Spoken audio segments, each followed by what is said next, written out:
Hello everybody, welcome back to another video, and today I have one more Concrete Factory video, and it's just to show how to use everything and what I've learned from having survival for a couple days, and basically how I go about using it.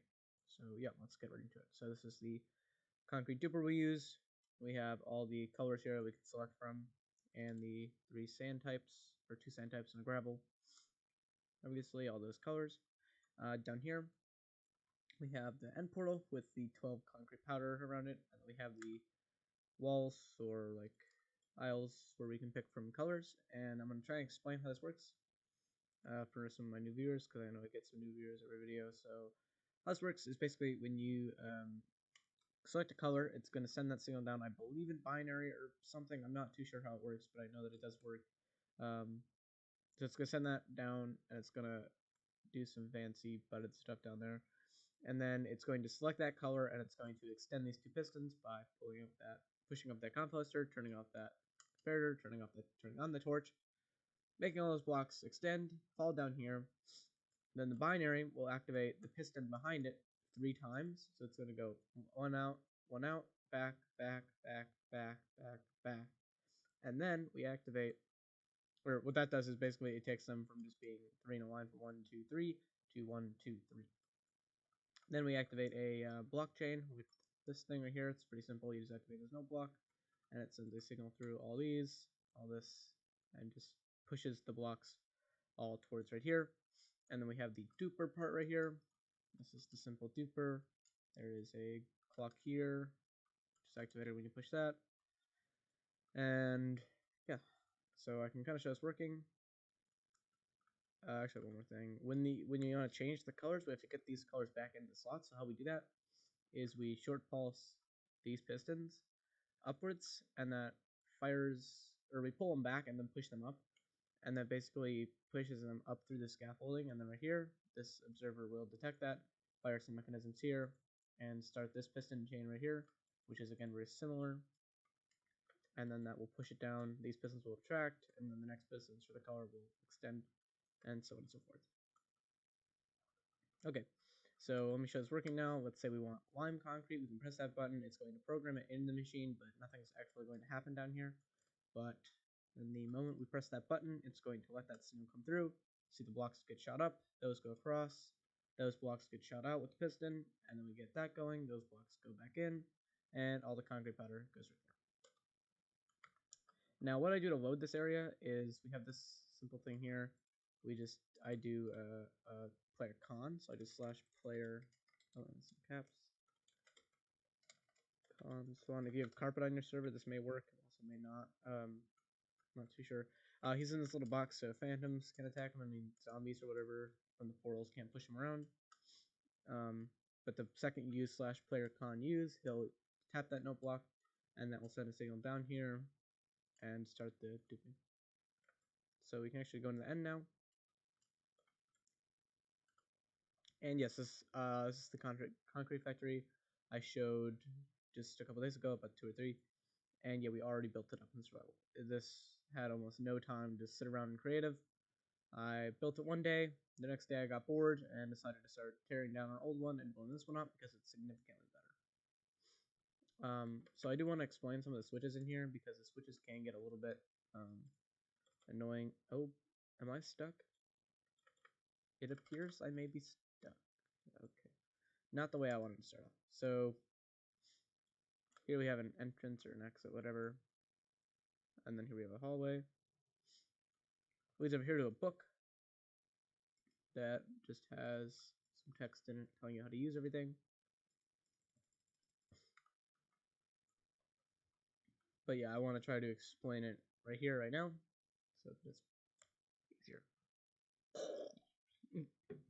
Sorry, I'm extremely down because of the allergy seasons. But yeah, so the way that this segment works, so you have a main on-off toggle right here. Now that's going to make it so that when it's in the off state, any items that get duplicated will hit this block, get broken, and then get directly put into lava. So let's say you need to kill it from having it in concrete mode. you don't want it in concrete mode anymore, and you're like, oh no, that's bad, something's breaking. You press the off button, and it switches everything back so that everything will happen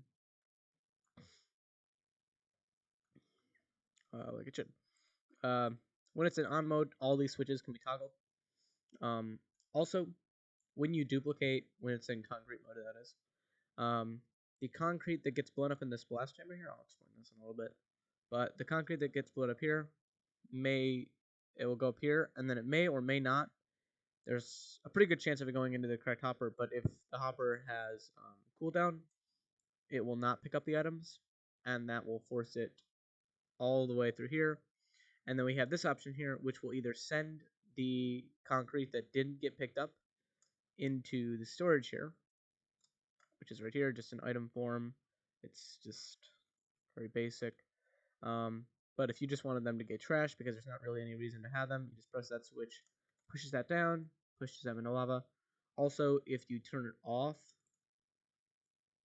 wasn't a good example. Here you can't switch it because it's off now, but if we turn it back on, you'll see it goes to the on state, so that means that all the concrete powder will get in because it defaults to storing everything. And then if you just want to turn it off, you can there, but obviously the second you turn it off, you won't be able to switch it. The second you turn it on, it'll switch back, and then you can switch it back. The last switch here is for sand and glass, so this creates a signal down here, which takes items that are duplicated from here. That can be sand, or well, they have to be sand for the furnace array, but they will fall down, break, get broken down here more, come down this way, get aligned to these honey blocks, and then if the sand mode, or if the glass mode is on, pardon, we see that block extends and that block retracts, so that we get these 3 double speed sorters.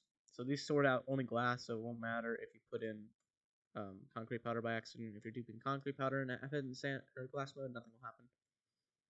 But yeah, so here's the simple loader. I still have to figure out what's wrong with this. Someone on Discord pointed out that it doesn't work when they downloaded it. I don't know what's up with it. For some reason, these aren't getting filled up with items sometimes, and I think that may have to do with these torches here. But I'll have to figure this out. I might have to remake this station here a little bit, which is going to be painful. But yeah, if I do get a better one out, I will let you guys know immediately. So then they will get thrown into the hopper minecarts. Then when the hopper minecarts reach exactly 2 stacks of items, they will get sent across here, which is a 55 long about, and they will start to distribute through the furnaces that are here. Then the second, this one right here isn't completely filled up with items, with that redstone block has to stop it. It will send a signal down here, which will activate this clock, which will activate this carpet duper, which will fill up that hopper within about 10 seconds. So that's pretty good. Up here we have the concrete storage. So once the concrete gets blown up in the blast chamber, we store it in here. These are all double speed loaders. We have 3 double speed loaders for each color. So for example, this one's cyan. This one only does cyan. Then blue, yellow, or lime green, green, yellow, orange, red, white, and so on and so forth for the rainbow. And it's just a nice little hallway here. Some diorite, nice decoration. We do have a little bit of some colors, I think. I did dupe a lot of cyan, that's correct.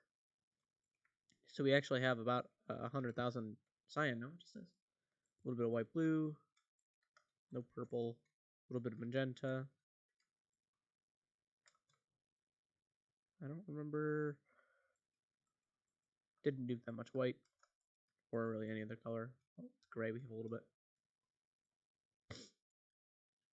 Here we have the sand and glass sorts. So what happens when the glass is done smelting? It will get dispensed out through here, and then dropped into this tube, takes it up here, takes it over here a little bit, maneuvers it around until we get it here. And here we sort it into 4 double speed glass loaders, and we have 7 double speed sand sorters, so we can run our 108K sand duper if we wanted to, and have everything be collected. And yeah, it worked out really nicely having 7 there. So I didn't even realize. I was like, oh yeah, I should probably put like just a couple double chests. That'll probably be enough. And then I realized, oh yeah, that's Perfect. Here we have a little bit of glass. I smelted a little bit of glass. Not too much, obviously, but some glass. I believe we have a little bit of sand. When I started this, when you build this in the schematic, if you build it layer by layer mode, or build it at all really, these pistons and these observers can become really challenging because the second you place a dust right here on top of this observer, it's going to update that and push that observer out. And then when you place that one, place in the comparator, it's going to start messing around with all this, and you're going to get a wacky observer, so they're not going to be straight up against the pistons. Like this, they're not going to look like this. They're going to look like all messed up, and you really want to go through. Here you can even see I placed slabs here. I went and broke all the bad ones and just placed them back. Same with here. There's no trail because I got to access everything, but yeah, I don't know why that hopper's there. Ignore that. Yeah, so all these, when they fill up to, say, strength 15, because they're all sorted, they will break the shulker box, dispense a new one, and so on and so forth. And yeah, they'll double speed as well, so it's nice. And yeah, I believe we do have a couple 100,000 sand. Yeah, I think 3 out of the 7 worked. Yeah, about 3, so we have about maybe 300k sand, which is nice. But yeah, I can show this working now. So you see if we have it in the off position here, nothing will happen. So once I put in /player con use, we will see all the lime green concrete get duped. There we are. Falls down, gets broken, pushed under the slab, and then directly in the lava. But then the second we turn it on, that will extend and retract that block, and now they're going to go this way, get turned around here, fall down, start going this way, and now they're going to start to actually go into this storage here. Should see just a second here. We have lime green concrete coming into here. Yep. There you go. So you can see falling down and then getting loaded in there. That's just for if you need maybe a little bit of powder for some pixel art or something of that nature. We can store a little bit of it here. Now, the second you put it into concrete mode, we're going to see the actual concrete factory. And I keep getting stuck in there. I don't know how that happens so often. But the second we put it into concrete mode, the items are going to fall down here. Actually, let me just show it. So now those blocks retract, and then it gives the blocks momentum, so they fall down here. Then they will fall into string that will detect them, and we will push them to the side here. And now we're having 3 entities and 3 entities. And then what we do is we merge them to get 6 entities. Right here, they're getting merged. It's really hard to see, but there are 6 entities right here now. And then we have 6, 6, 6, whatever. But then we just move them around in orientation like this. Slime blocks. And then we propel them this way. We then detect them and bounce them up into water streams. So they're going to turn into concrete one after another. So they're still having momentum upwards. So this one's going to turn into concrete, then this one, then this one, then this one, then this one, this one, so on. So you can kind of see that here. And then these pistons are just perfectly timed. And then what we do with there, my old one just had that, and that was it. They pushed out, then there was TNT that fell in the middle here and blew it up. But this one actually does something way smarter, which is more TNT efficient, and so on and so forth. So once they get pushed out, we detect that with an observer, and then we fire a piston. And then that piston's going to push them here. There's 2 more pistons that push them this way. And then we push them upwards, push them to the side, up, and then here we push them out, side, up, whatever. And then here we push them down, and then there's TNT that goes off every so often with some binary that's here and blows up all that. It's actually really efficient. We get almost 99% of the concrete. Then this falls into a little collection area and then files into the loaders. And here I can just show what I meant. So here we have all the lime green color filling up, but we still have lime green color coming through here. You should see in a second. It is occasional. Yeah. We missed some of the concrete, which isn't that big of a deal. Here we can either send it to our storage right here, which we don't want, and we can just click that button, and then we'll stop getting concrete there in a minute because now they're all just going into lava. Isn't that big of a deal, but yeah. So here we can see the blast chamber working. This all looks insanely satisfying.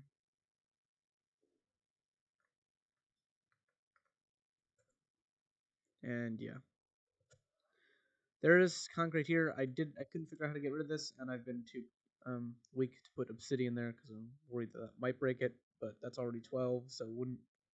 It's hard to explain, but should work fine. There's glowstone everywhere to light it up, so even with gamma override on, you kind of barely notice a difference. Here you don't, but other places. Now, shulker box distribution was definitely a big one for this.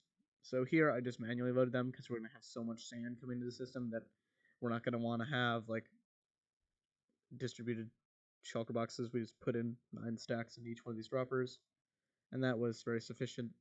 And then here we just have 6 stacks.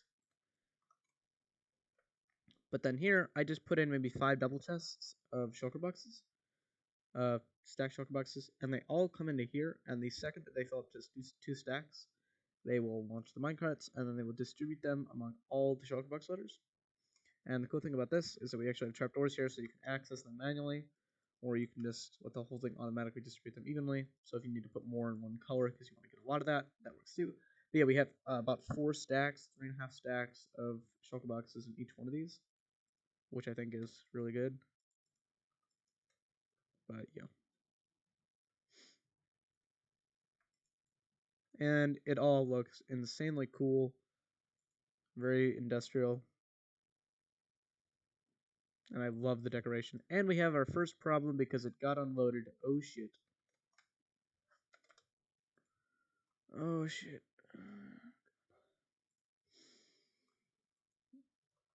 Okay. What happened here? Okay, so this is a problem with unloading it. Oh god, this is not great. So what I have to do now is remove all the concrete that's in here.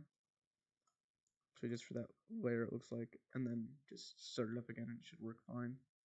But yeah, definitely do not unload this. You always want to place a pod here. We just do that, and it works fine enough. Yeah, that was stupid flying out and unloading it. Oh god. Yeah, don't put these in unloaded chunks. Definitely not a good idea. So let me remove these and I'll come back. Okay, about 10 minutes later and I got it all fixed.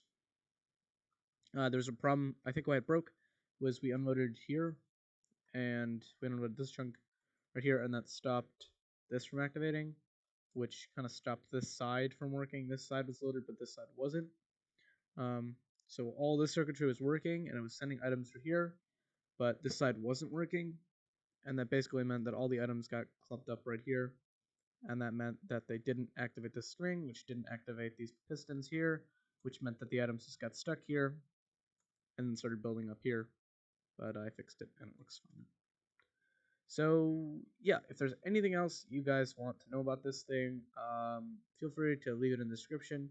We did put beacons up everywhere.